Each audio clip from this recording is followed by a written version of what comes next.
I didn't quit my job until I had to, until it made literally no sense for me to keep working, right?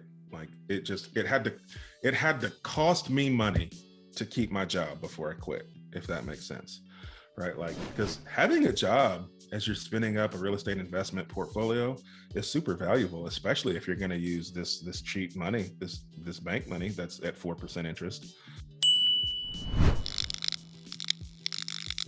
Henry, thank you for joining me for our Thought Leader Spotlight series. I'm your host, Matt Camp, head of partnerships with DealMachine. And on these, we really like to shine a spotlight on industry experts like yourself, where we can hear your inspiring stories and then also hear about how you feel where the real estate world is going. So I'm really excited today to welcome on Henry Washington. I know you're an author, you're a real estate investor, you have around 70 units, you've done a bunch of flips. And you've been featured all over the place. I know you've been on the Bigger Pockets podcast. You've been all over the place. And as well, you have a mentorship program at henrywashington.com too. So you're putting out a ton of great content and education. Excited to have you on, man. Hey, man, thank you for letting me come and share my story, man.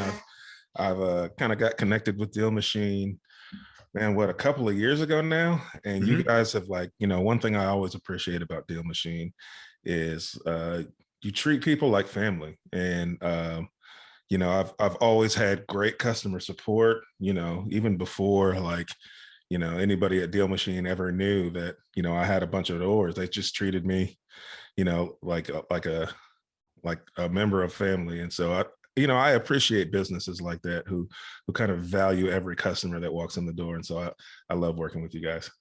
Yeah, I appreciate that. I'll make sure the team gets that note too. I mean, we very much, call everybody the DealMachine community, DealMachine family, like with a real, genuine purpose. So awesome. I appreciate hearing that. But can you maybe talk? I know you said you've known us for a while. Can you maybe tell our community too how you got started in real estate? A little bit more about your journey. Yeah, man. So been doing this for a little over four years. So probably coming up on 4.5 years, and I got started out of fear and panic is the best way I try to put it to people. So before I ever bought a property, I really didn't know anything about real estate. And I found it because I had a realization. Well, I had several realizations that kind of, blew up all at one point. But prior to any of that, man, I was working for Walmart, and I did technology for them out here in Arkansas. And so design software and, data analytics. And so I had a great career in IT. I made great money. I was a 6-figure earner. I did all the things that, they tell you to do, right? I got good grades in high school. I went to college. I got a degree. I went and got a job, right? And then I started making money, and then right after that, what else do you do, right? You find a spouse and you get married. And so I was on this normal American dream type path, and I started to have a few wake up calls and realizations along that path. And so 6-figure earner sounds good. But, if you don't have any financial education, I was also a 6-figure spender. So I didn't have anything. I made money every 2 weeks and I spent all of it. And then I would wait until I got some more the next couple of weeks. And all that's cool when you're single, but when you get married, you have more responsibility than just for yourself. And so that was the first realization, is that I went from single to married pretty quick. And so I met my wife and we got married 365 days later. And so I went through and got married quick, but my mindset didn't shift as quick. And so I started to have realizations after I got married that hey man, you can't get paid on Tuesday and then 2 Tuesdays later you'd be out of money, right? That doesn't work for my spouse. And then we tried to buy a house together because that's what you do, right? And the bank wouldn't loan to me. They just kind of told me if I wanted to be involved, that I couldn't be. They just basically said, we'll lend to your wife, but not to you, because my credit was so bad. And so that was huge, wake up call number 2, because I thought I was doing all the right things, right? I did all the I did what they said, right? Go to school, get a degree, get a job. And I still couldn't like provide. And so the final wake up call kind of came when I was, my wife and I were laying in bed having a conversation about our future, and she, we're talking about, what our dream house is going to be, what's it going to look like, where's it going to be, how many kids we're going to have, like, vacations and traveling and all the things that you want to talk about as a newly married couple. And I just remember, I literally remember, I still feel the feeling in my stomach when I talk about it, like being terrified that like I'm having these conversations, but I don't know how I can, I don't know how I can get you a dream house. I couldn't get you in this house. Like I was scared, man. I was terrified because I was like, I don't know what to do. I thought I did what they told me to do, and clearly that doesn't work. So I got to do something else, apparently. So I had a panic attack that night at like 3 a.m. And I just started Googling how to make extra money. I didn't know what else to do. I just knew, I was like, if I can make more money, then maybe I can like put me down a path to figure out how to like provide my wife the life I feel like she deserves. And that's how I found real estate, because I just kept seeing articles about real estate and rental properties and passive income. And that was like my first time really paying attention to like that normal people owned real estate. I just thought it was rich, wealthy people. They owned all the real estate, they made all the money, and that's just the way it was. But I started to realize when I was perusing through Bigger Pockets that like this is just regular people that own real estate. And and so I was like, I just kind of made a decision at that point.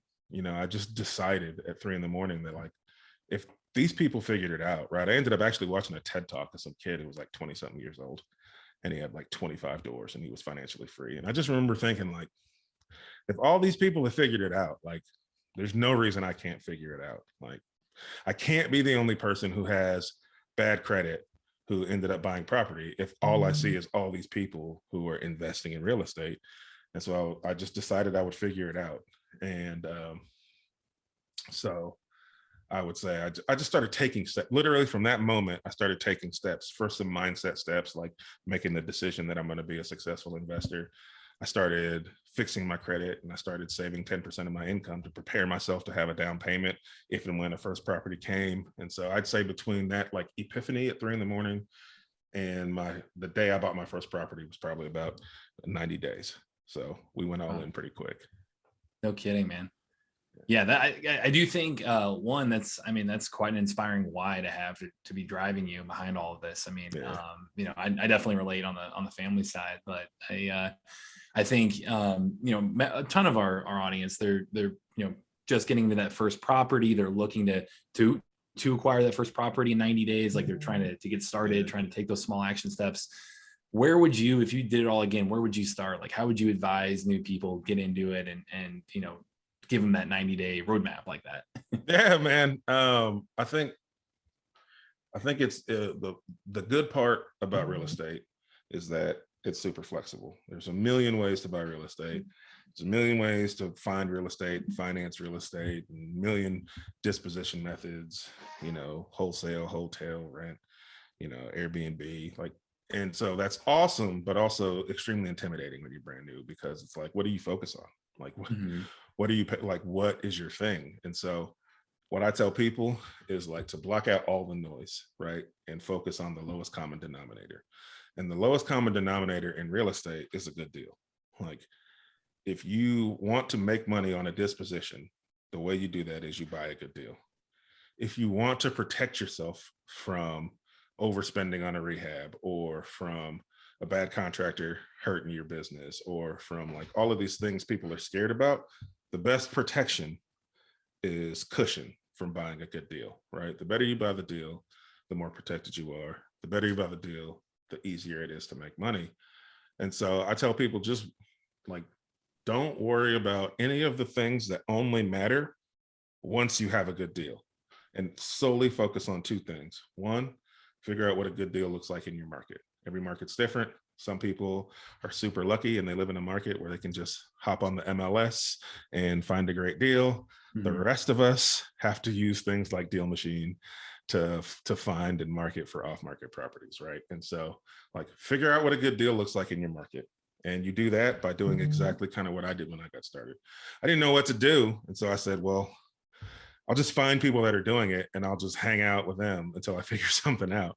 And so, like, the best way to figure out what a good deal is to go talk to people who are doing deals, right? And people who are doing deals, they're in RIA meetings, they're in investor meetups, like they're around other investors. Good investors hang out with other investors, right? It's just like anything else. Like LeBron James hangs out with basketball players, right? That's how they become excellent basketball players. They share trainers and workout tips and shooting drill tips, and like they network with each other, share information with each other. That all makes them better. Investors are the same way. If you want to be a good real estate investor, you need to be having conversations with investors every day. So go surround yourself with investors, and when you're there, find the people who are doing deals and just literally ask them. Say, hey, what's your last deal look like? Where was it at? What'd you buy it for? What'd you rent it for? What'd you rehab it for? What'd you sell it for? Like, investors, they'll tell you all that. They'll talk to you about it. So then you're learning information that you need that's valuable, and you're building rapport with a successful investor. People love talking about themselves, right? And so it's a huge benefit to you to just surround yourself with people who are doing it. You'll start to learn what a good deal looks like in your market, and then figure out how to go find those good deals, right? And once you, so if you're talking to an investor at a meetup and you know that they're buying deals in XYZ part of town, right? They're buying and they're paying about X and they're renting it for Y, or paying X and selling it for Y, then you know you can go drive those neighborhoods in DealMachine, tag all the houses, start marketing to them, right? And as leads come in, maybe you get a deal under contract, and now you've got somebody to go back to and be like, I got a property right here. Like, want to 50-50 the profits? You brought somebody 50% of a good deal.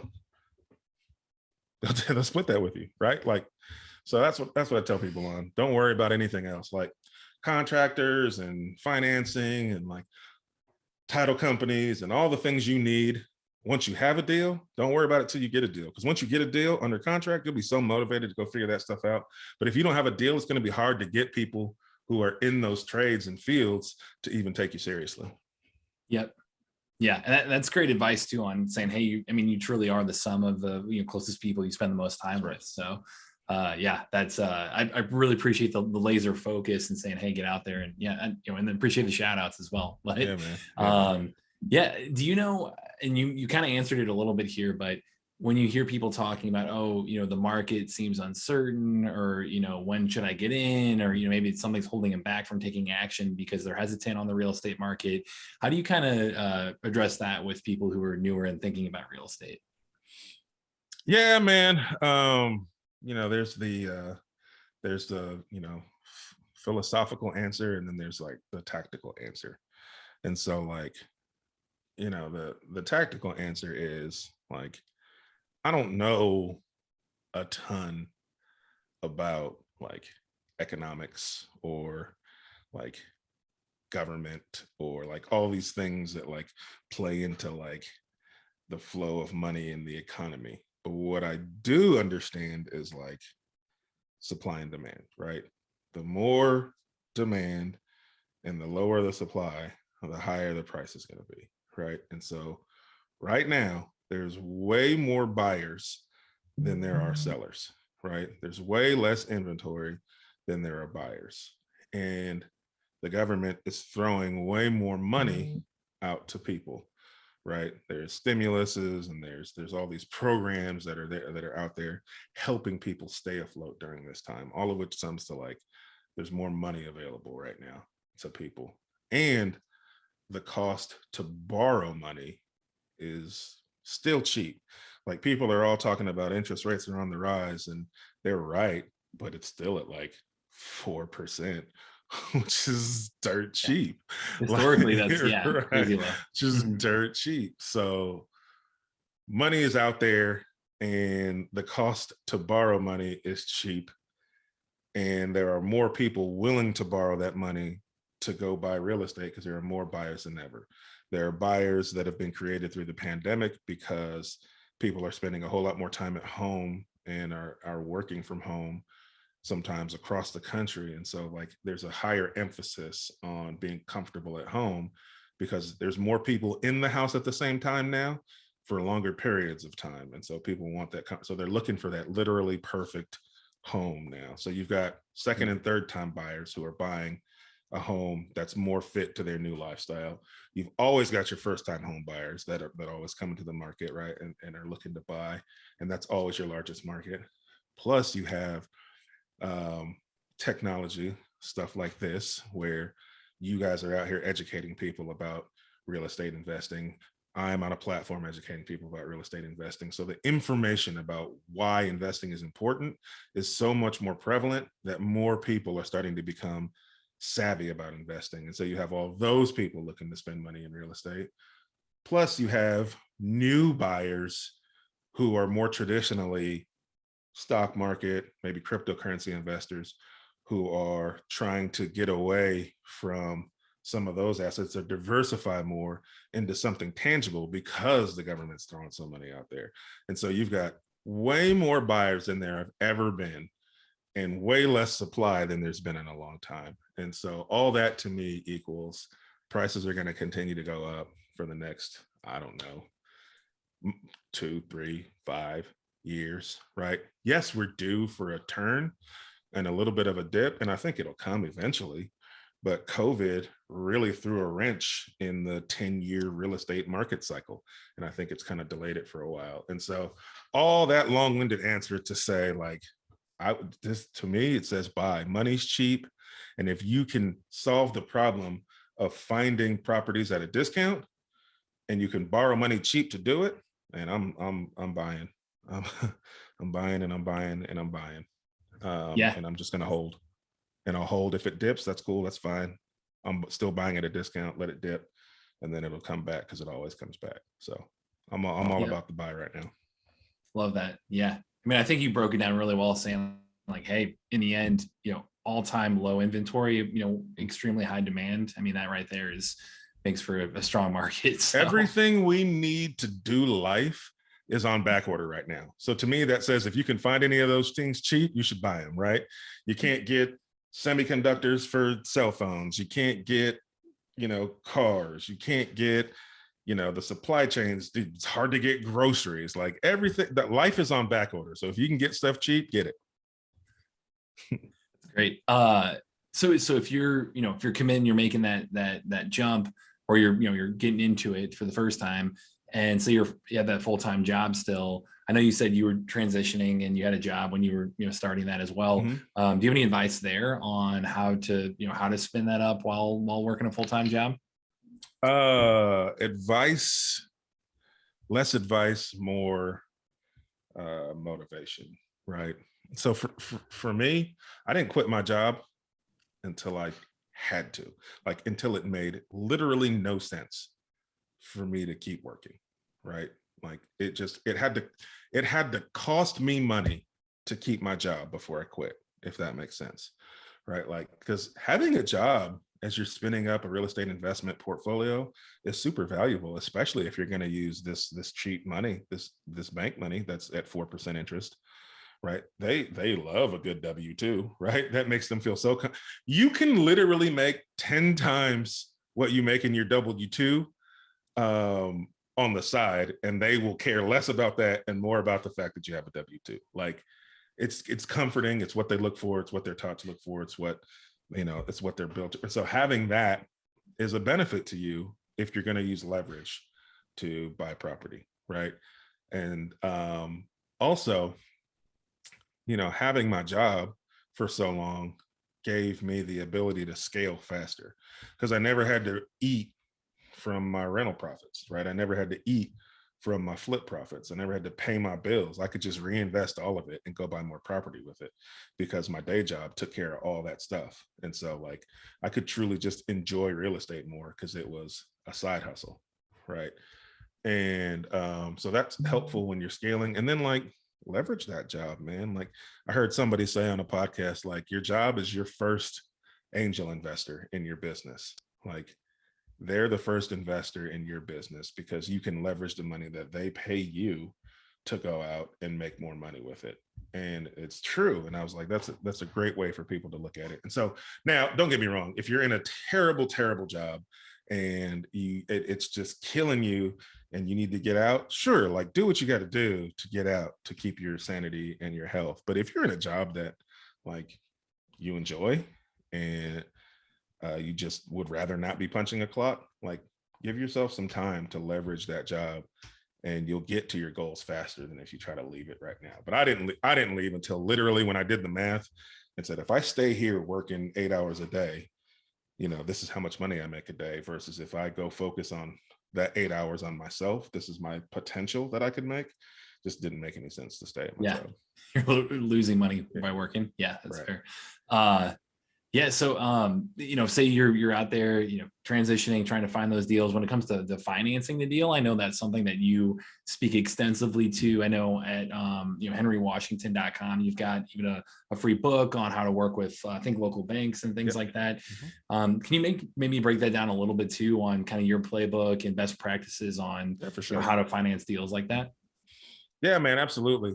So small local banks have been kind of like the bread and butter of my investment business when it comes to financing. The reason I use commercial loans from small local banks to buy residential property. And what I think a lot of people don't understand about small local banks is they have a commercial loan department who needs, not wants, who needs to loan money to local businesses, right? And they, just like they understand that real estate is one of the best investment vehicles ever. And so they are more than willing to lend to investors to go buy property, especially if that property that you're buying is under market value, because that's a safe bet for them, right? If I go to a bank and I say, hey, I've got this house on 123 Main Street that's worth 200,000 and I'm buying it for 75,000, they're willing to loan, because even if my credit's great, and what if I foreclose, right? I stop making payments. That means they foreclose on a house for 75,000 that they know they can probably go sell it as it sits for 150 or something like that right now. Like, so they would literally make more money off of me if I stopped paying, right? So that's a comfortable position for a bank to know that, like, hey, he's going to make payments, and if he doesn't, we'll get an asset that we can make a bunch of money off of. So, and then these small local banks, they're not making their money by doing, the traditional conventional 30-year fixed rate mortgages like a lot of the big banks do, right? They do 30-year fixed rate secondary market loans, and then they sell those things off to Fannie and Freddie, right? And these small banks don't do that. They keep their loans in their own portfolio. And so that allows them, because they keep the loans and they're not selling them to some government entity or to some other bank, their criteria with which they choose to lend can be more flexible, because they don't have to meet some other banks or institutions lending criteria, because it's only theirs. They keep it in house. And so they give you flexible rates and terms, and they need your business. And so being able to understand kind of like what those banks can do for you, and like how to work with them, how to build yourself up in a way to present to them like what you are, what you need, and why. Like, I've really kind of fallen into this niche of using banks to buy my financial freedom. And so that's just what I've done. That's fantastic. Yes, this has been phenomenal, Henry. I mean, I love how you're great at breaking down, like you said, there's so much information out there. There's so many things out there. Break it down and just, hey, here's simply how you can act on it, how you can take one step forward, and doing that consistently is gonna line up those other things, and you're gonna figure those out along the way. So, really appreciate you coming on, and appreciate your time again today. And how can people get in touch with you, by the way?